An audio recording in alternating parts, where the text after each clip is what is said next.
normal helmet would have been good enough?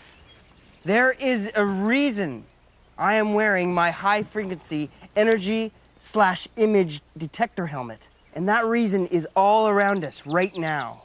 In Avonlea, where Anne of Green Gables is from? Oh, yeah.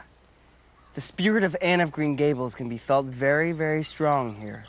Yeah, I heard that too, but you're talking about ghosts? Not ghosts. I'm taking the energy around us and I'm focusing it into an image that I will have. But Jamie, Avonlea, Anne of Green Gables, that's all fictional. They're just stories that author Lucy Maud Montgomery made up. You don't know that for sure. Let me see your hat. What? Just let me try it. Oh, yeah? Okay.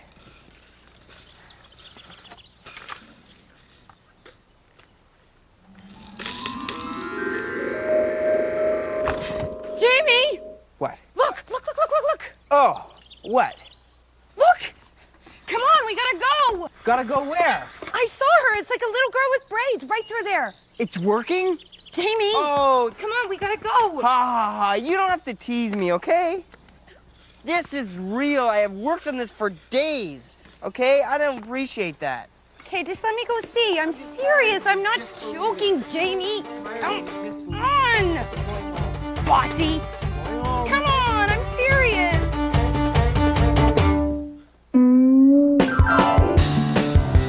In this episode of CJ Kids, we discover Canada's red sandstone island and smallest province, Prince Edward Island. We check out PEI's Rural Youth Fair and meet up with Kyle Jewell, a pro dairy farmer, and his cow imitations are not too shabby either. We hit the beach and learn more about the incredible sand and soil that form PEI. Then we venture to the Northumberland Strait, where we avoid the pincers of the infamous East Coast lobster. All on this episode of CG Kids.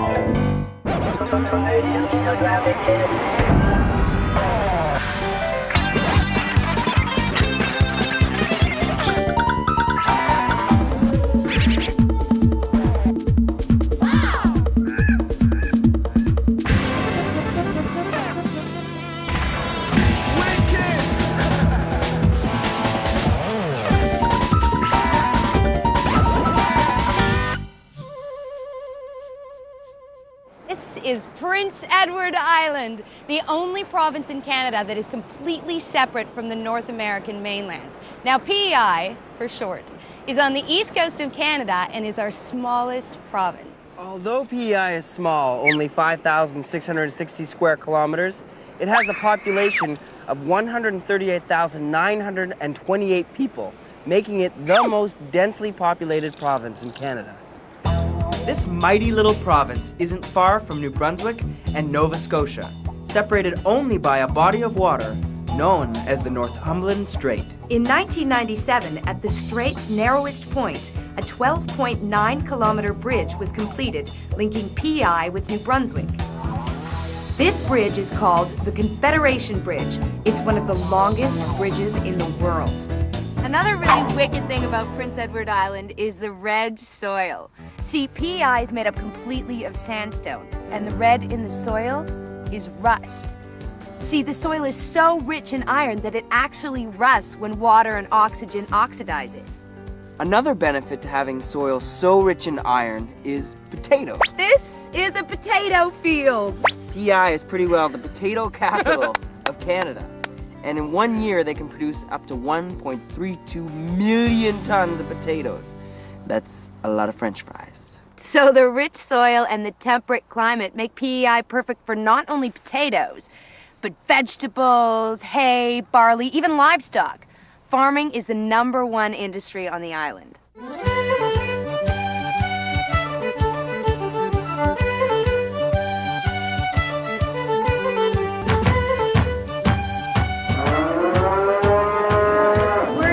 At Prince Edward Island's 51st Rural Youth Fair, and this is Creamy. Okay, Creamy, shh. Creamy, we'll be meeting Kyle, and he's got a cow that he's going to be putting into the competition. And you be quiet. And the rest of you. Don't let him talk to you like that, Creamy. You tell us how you feel.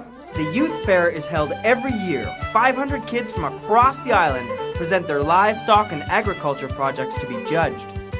So we're supposed to be meeting Kyle Jewell here, and he farms both cattle and agriculture. And he said he'd be the one with the cow.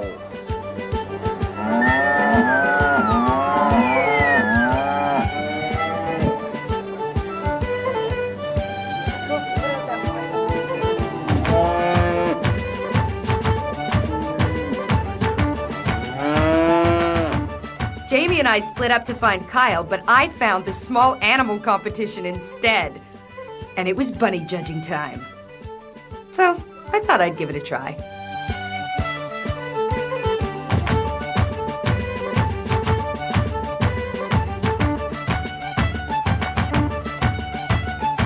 Reserve champion goes to? Scout. Champion goes to Anisha. Anisha?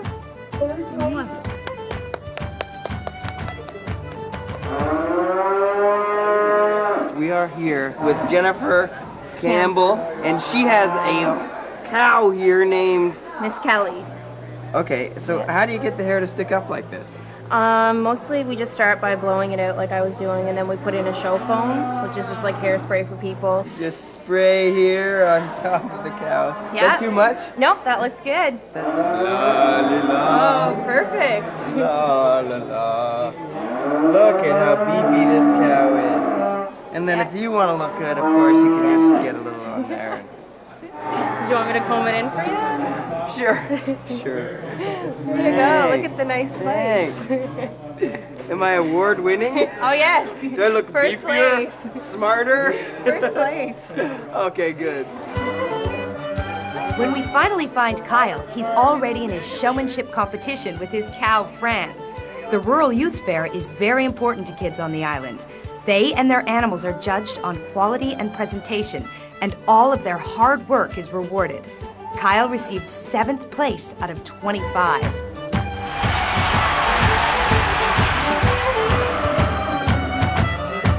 Good job, Kyle. Good job. That was wicked. Is this Fran? Yep. Good job, Fran. So I guess these guys go in first, huh? Yep. You get priority because you were so good today. Fran. Oh, Fran. Fran. Woo! Fran. Fran. Fran.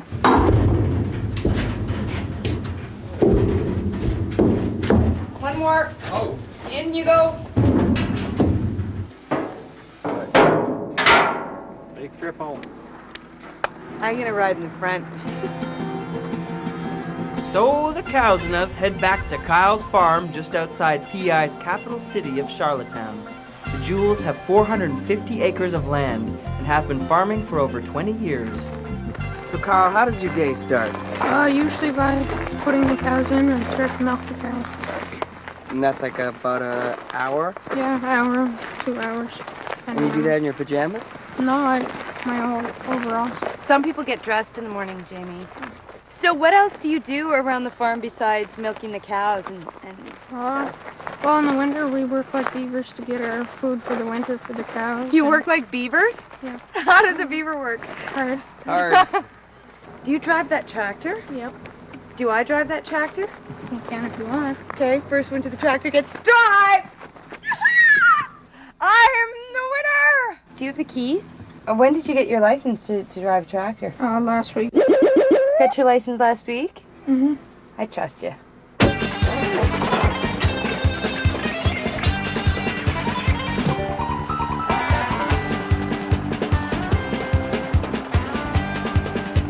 Kyle's family farms soybeans, hay, and barley, but primarily as food for their cows. So where you guys going? Their main livelihood is dairy farming.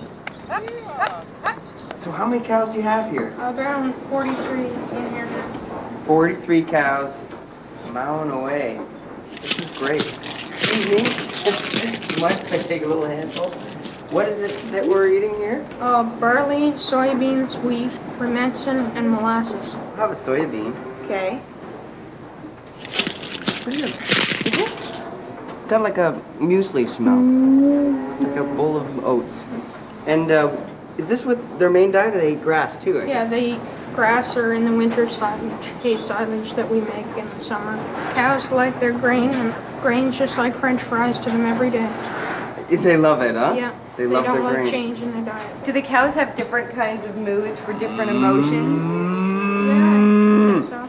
What would a curious mood be like? What about an angry mood? What about a happy mood? What about a sad mood? So Angela's ready to be milked? Yeah, well, we have to sterilize her first. How do you sterilize her? This is a T-tip made up of iodine and some other cleaning product. And why are you sterilizing? Just to kill any germs that are on the teeth, so when the milker comes on, they're not transferred into the milk. So I'm going to dry the T-tip off that killed the germs, so she'll be ready to be milked. Plug the milk machine in. Whoa. And what are the numbers going to be up That's there? going to tell how many liters the cow gives. So there's suction on each one of these? Yeah. This is how we read the aliens' minds. And this is the claw, and that's the part that takes the milk off the cow. Woo! Woo! Wow. So there you go, the milk's on the way out, and the cow's happy. Yeah. Whew. So how often does this udder fill up? Twice a day, every 12 hours. How much milk comes out? Like, would a carton of milk be coming out of this cow right now or more? She's about 25 cartons right now. 25 cartons of milk? Coming out of Angela just now? Yeah. Whoa! Twice a day. And she's not even done yet. She's got so much to give. That's crazy. Wow. It's kind of like a gas station for cows. The milk machine is called a pipeline milking system, and it will milk 44 cows in an hour, compared to 4 cows an hour if you're doing it by hand. Oh, so I get on a roll and then it stops. Squeeze and pull. Squeeze and pull. It's actually really hard. Like, it takes muscle to do this. Am I doing it right? No, you're not doing it right. Elton! Get away from my udder. Okay, you know what? I'm sorry, Kyle. I'll find myself another cow. Goodbye, city girl. I'm a perfect cow milker. Prove it. I'm trying, okay? It's a big udder. You told me you knew how to do it. Oh, come on. Give up some milk, cow. Oh, this is driving me crazy. I can do it. I can do this. What are these made out of? Metal or something? Get through. Oh, I give up. That's it. I'm gonna go to the store. Buy myself a quart of milk.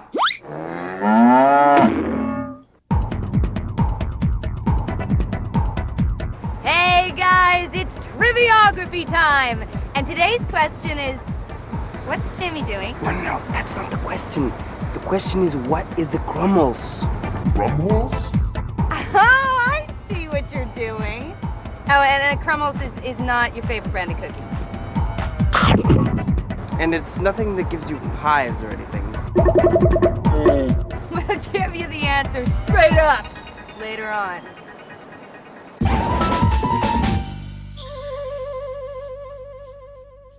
Another industry that's very popular on Prince Edward Island is lobster trapping. Many years ago, it was only the very poor families that ate lobster because the rich found it simply beneath them and used it as fertilizer. That's wild, considering how expensive they are today. Because in 1 year, lobsters caught and sold from Prince Edward Island brought in $86 million. Why don't you come along with us while we go and trap some PI lobster? Trap them in our teeth! Okay, guys, we are doing something totally cool. We're hooking up with Ron and we're doing some lobster fishing. He's gonna take us to the Northumberland Strait. The strait is an arm of the Gulf of St. Lawrence, which runs along the west side of PEI. It takes about 20 minutes to get to where fisherman Ron Casey has set close to 250 lobster traps. Ron has been fishing for 22 years, and although he also fishes herring, flounder, and cod, from August to October, it's strictly lobster. This one's a mama. These are eggs. She's a pregnant female. She's got Those are all millions of little lobsters. Millions of lobster. Thousands. There's, I don't know, probably 50,000 on this one. That's our future crop there. So you always throw that back. We always have to. We always throw them back. Yes. And what about that missing arm? Is that arm gone for good? No, it'll get a new one sooner or later. So a whole lobster won't grow from the arm, though. No, no, no. We should set her free, eh? Yeah, I think we should. You want to do the honors? And you just toss her in, sort of gently. Be careful from that claw.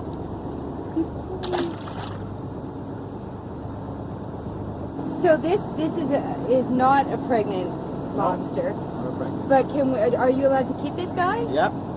This is how we decide. There's two sides to this gauge. It goes on top like this. Yeah. It's a market. If it was over here like this, it would be what you call a cannon. And if it was on this one and it was too small, you'd have to throw him back. So what is this guy then? He's a market. He's about a pound lobster. This is a 1 pound lobster? And how many lobsters would you get a day? Oh, depending. Right now I get around 150, 200 lobsters a day. So are we going to put him on ice or should we let him go? Because you know what, he's talking to me, Ron, and he said that he's not happy going to market just yet. I suppose we could let because him go. that girl lobster is his girlfriend. Yeah, okay. And he's really upset about her being on her own. Today we are making something very special to Prince Edward Island. It is the potato.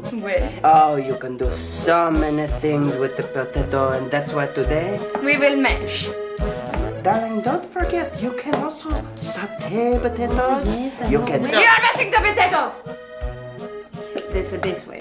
Fine, we will mash the potatoes best today, but we will boil the lobster.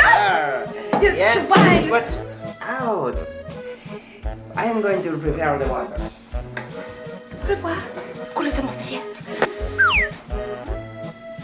Wait a minute. Where did my lobster go? You're doing something with my lobster. That's a lie! I take nothing! These ones I will just be borrowing boiled. them, they have to run free! They will not have What my are you doing with the lobsters?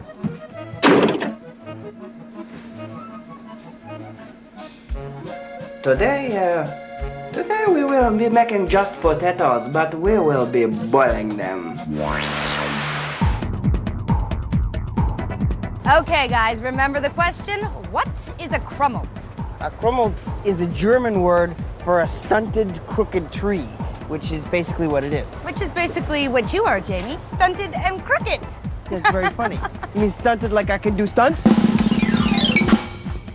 Crummels, or the Crummels effect, applies to trees that appear to be bending away from the ocean. The saltwater spray off the ocean actually prevents these trees from growing tall. And so instead, they grow sideways. These trees can be found all around PEI.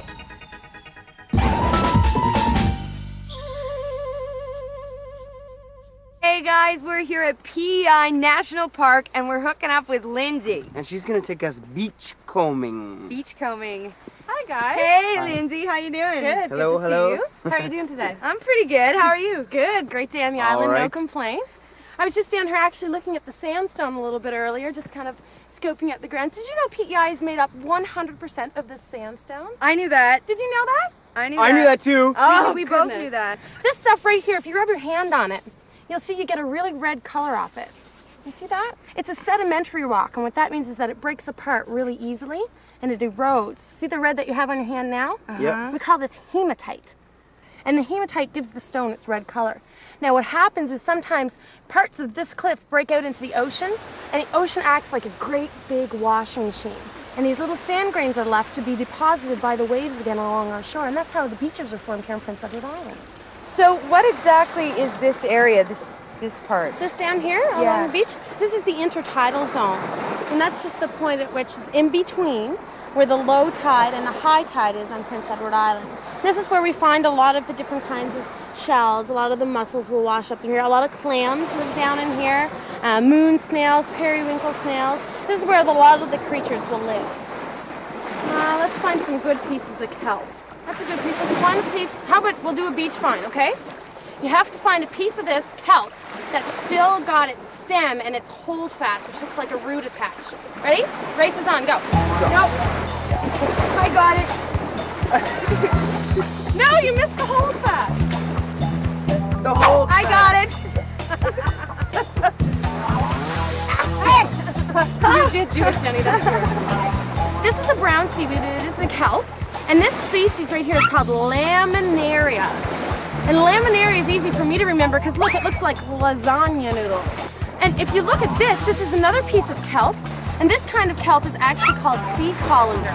Looks like what you'd strain your spaghetti in. like a colander. Yeah, in your kitchen that you'd find. And why does it have these? Well, it's an adaptation, which means it's a way that the plant has learned to try to adapt so it can survive better. And what happens is this, because it's out in the ocean, if there's a lot of wind and wave action, these holes let the water pass through it. Yeah, that's the sea colander. Yeah, you can look right through the holes there. It's like Swiss cheese. We never knew a stroll on the beach could be so interesting.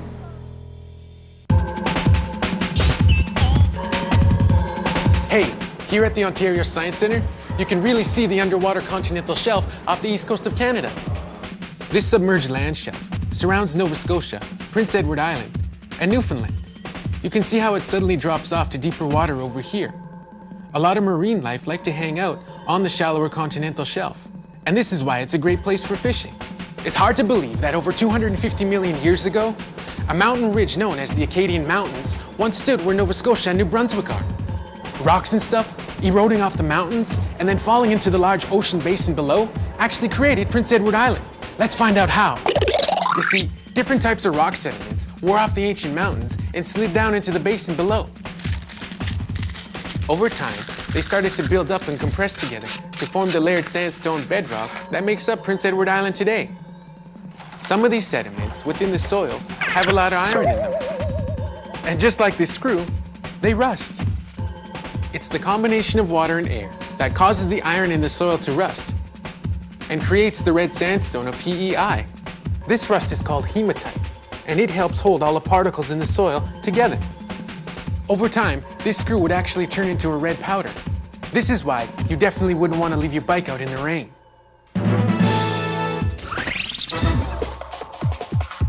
A fantastic fact about PEI is that in 1980, a retired fisherman decided to make good use of a pile of empty bottles he had lying around. He used them to construct the world's very first bottle house. There are now 3 bottle houses on the island, with the largest measuring 18 by 24 feet and containing 12,000 bottles.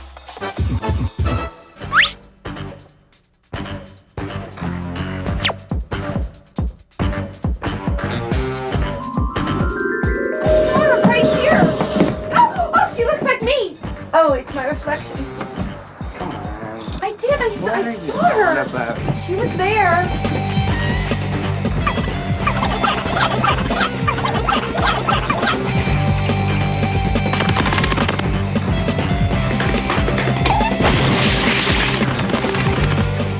She wasn't made of wood, but it was her. It was her.